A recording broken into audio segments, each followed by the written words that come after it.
All right, so welcome, guys. I stumbled upon this Reddit post by M4GYK Throwaway on Reddit, and it really covers everything we know about season discovery. So I want to give credit to where credit's due to this guy, but I thought I'd just answer some questions and go through this list because it is pretty comprehensive and kind of goes into everything that we really know so far about Season of Discovery.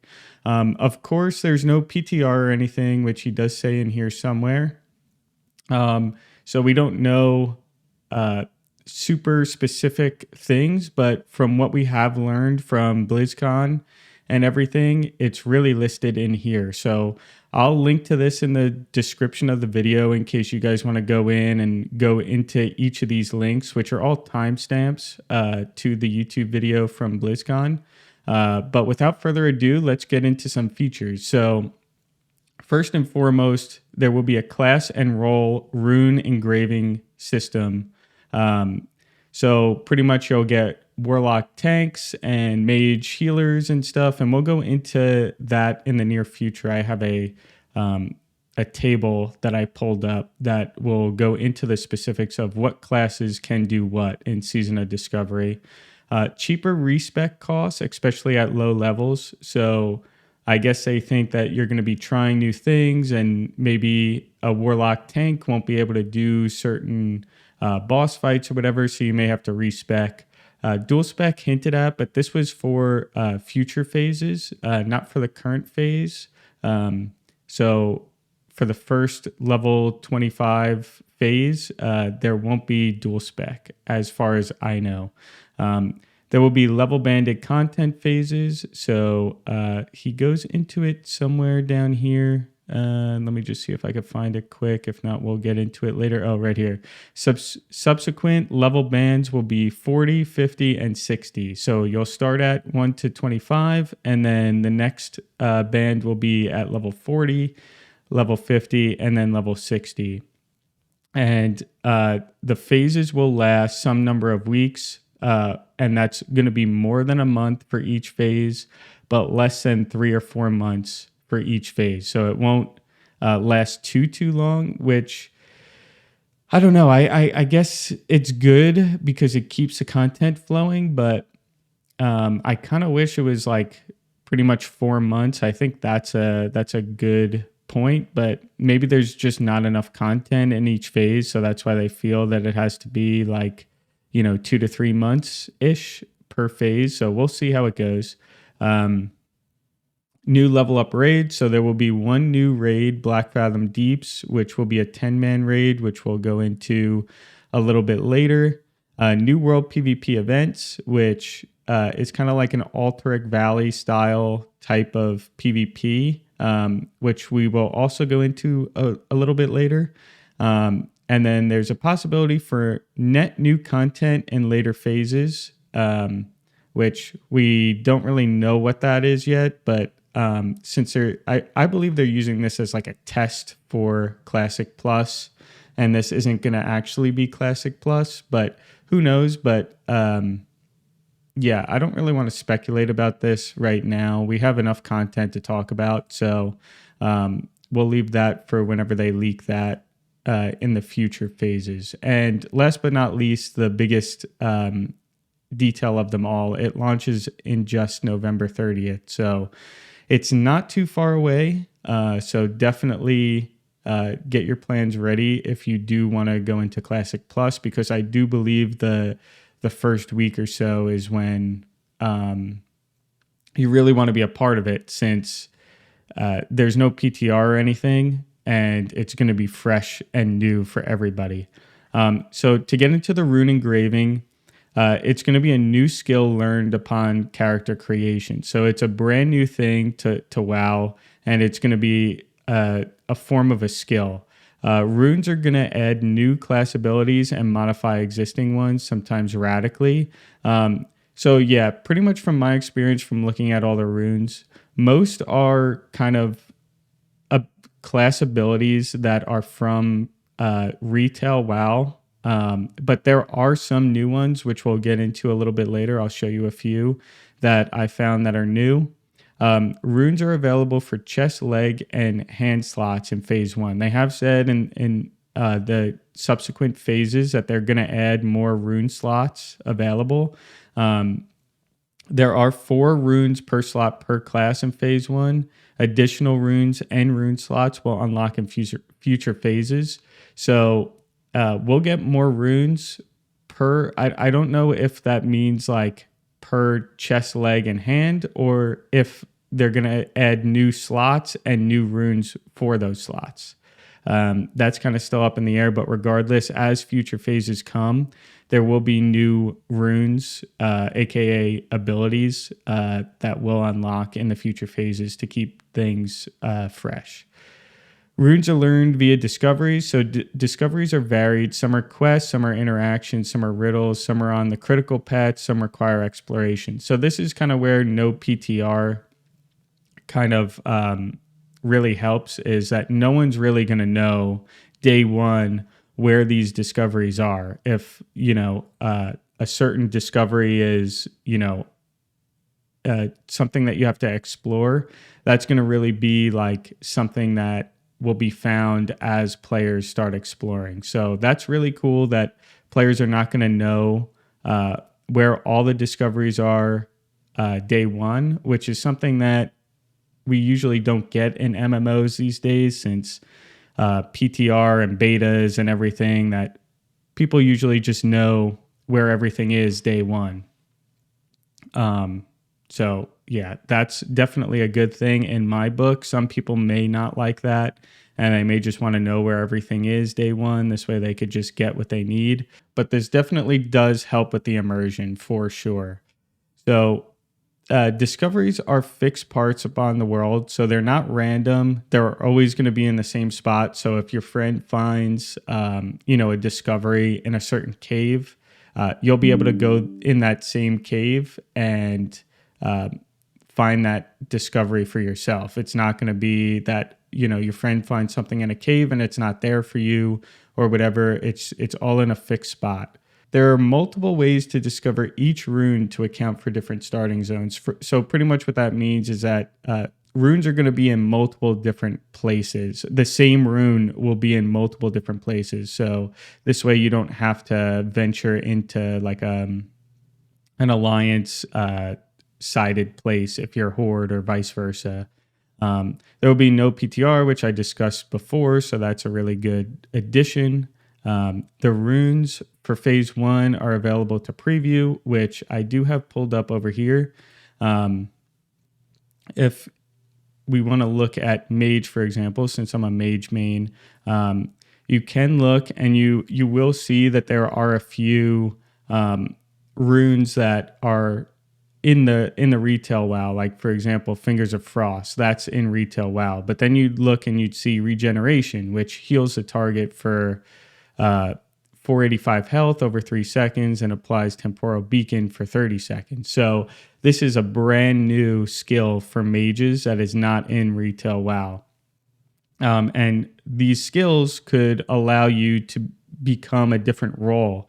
So mages now could heal potentially. I don't know if they're going to be like great healers, because there's only 3 runes to begin with. And each rune slot does have a healing ability. Like, for example, this one has Rewind Time. So your current target with Temporal Beacon instantly heals all damage taken within the last 5 seconds. And then this one has Mass Regeneration. So you get 3 new healing abilities for a mage if you do want to heal. But like I said, there's only 3 healing abilities at this point. So I don't know if that's going to make them great healers or not, but I guess time will tell and we'll see. But then like if you go into Paladin, for example, like Divine Storm, that's a ability in retail WoW. Beacon of Light for healers, that's in retail WoW. Crusader Strike, Hand of Reckoning. So as you could see, there are some rehashed abilities, but there's also some new abilities. So I'll link this in the description as well. It's just on Wowhead that you'll be able to see each class and the new runes that will be for your class. Additionally, while we're here, This is what I was talking about with the table and the different roles for tank, damage, and healer. So as you could see, the only roles that cannot tank in Season of Discovery are Hunter, Mage, and Priest. Everything else can. So that includes Rogues can now tank, Shamans can now tank, and Warlocks can now tank. And then the only new healer for Season of Discovery is Mage. So Mage is the additional healer within Season of Discovery. So it will be pretty special to see these classes in different roles that you don't normally see in Retail WoW or Classic WoW. And I think that will definitely make things fun and interesting while everyone learns how a Warlock tanks, for example, or how a Mage heals. Back to the Reddit. Here we go. Level banded phases. So this is pretty much just that the first level band is 1 to 25.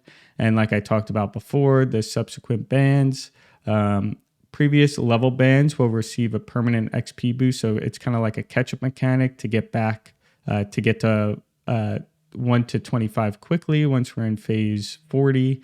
And then the third phase 50, I'll get to 1 to 40 quickly. Like I said, phases will last some number of weeks, and Season of Discovery will not release content for future phases in the present game. So you're not going to be able to find discoveries intended for phase 2 during phase 1, which is kind of expected. Level up raids, a first level raid, like I said before, Black Fathom Deeps, reimagined as a 10-player raid, will include new redesigned boss encounters, new loot, and then the teased future content will be Gnomering, Scarlet Monastery, and Karazhan Crypts, which will be cool. So I guess we could expect Gnomering as 40, Scarlet Monastery as 50, and Karazhan Crypts as 60. But we'll see what it ends up being and how it plays out. So this raid, even though you played the Black Fathom Deeps dungeon, it, like I said before, it should be reimagined. So it should be new to everybody with new boss mechanics and everything. It shouldn't just be like a rehash of the dungeon made into a 10-player raid. The instance will be on a 3-day lockout. So instead of a 7-day lockout, it's going to be a 3-day lockout for normal raids. And there's going to be 7 boss encounters, which you could click into and see during the timestamp of the YouTube video if you want. If you go into this subreddit, it will feature discoverable consumable recipes such as the Black Fathom Sharpening Stone and Black Fathom Wizard Oil. There's going to be a new world buff boon of Black Fathom, and the teased loot included level 25 trinkets and cloth tank armor, which will be used for the Warlocks.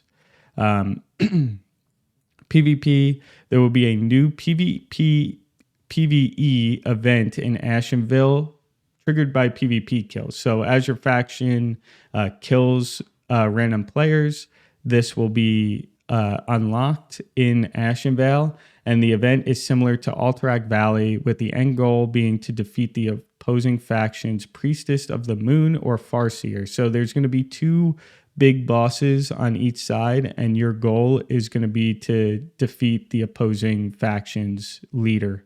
Participation awards, Warsong Gulch reputation.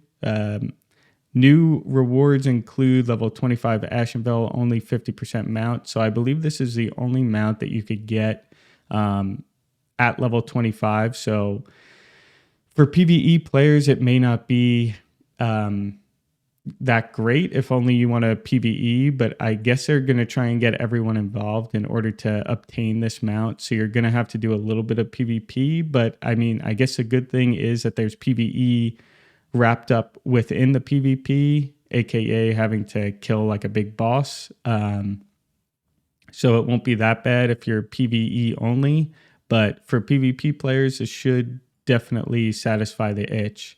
And Warsong Gulch will be available on launch. The honor system is also enabled on launch, but players won't be able to reach 14 until later phases. So there's also going to be the ranks back.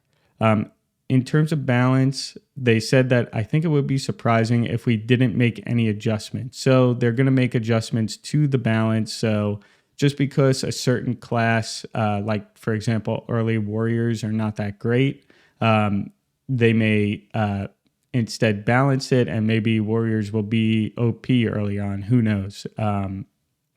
Same goes for nerfs. I'm sure that, arcane mages may receive a nerf here or there, which in my opinion will also help keep things fresh and kind of discoverable during the season, which is definitely a welcome addition in my book. They're increasing the damage of output of mobs to counterbalance increased player power. So pretty much I believe that would mean that in dungeons and everything, they're going to increase the power since people are going to be getting better gear at 25 than normal, since that's a level cap and there's going to be a level 25 raid.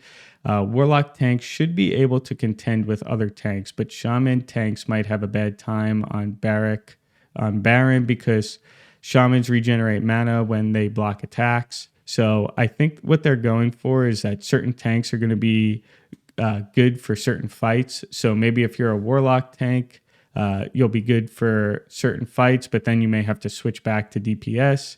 And likewise for Shaman, maybe they're not going to be main tanks, but we're going to have to wait and see on that. Warlock tanks may struggle in MC and BWL due to fire resistance and their dependence on Searing Pain.